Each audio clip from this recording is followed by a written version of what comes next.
जब वो उसमें डाले जाएंगे तो उसका चीखना चिल्लाना सुनेंगे और वो जोश मार रही होगी, गोया मारे जोश के फट पड़ेगी। जब उसमें उनकी कोई जमात डाली जाएगी तो दोज़ख के दारोगा उनसे पूछेंगे, क्या तुम्हारे पास कोई खबरदार करने वाला नहीं आया था?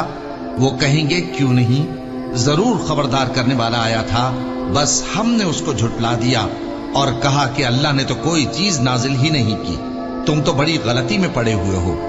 और कहेंगे, अगर हम सुनते या समझते होते तो दोज़खियों में न होते। बस वो अपने गुनाहों का इतराफ कर लेंगे। सो दोज़खियों के लिए रहमत से दूरी है, और जो लोग बिन देखे अपने परवरदिगार से डरते हैं उनके लिए बख्शिश और अजर अजीम है। और तुम लोग बात पोशीदा कहो या जाहिर, वो तो दिलों के भेदों तक से वाकिफ है। क्या जिसने पैदा किया वो इल्म नहीं रखता? वो तो पोशीदा बातों तक का जानने वाला है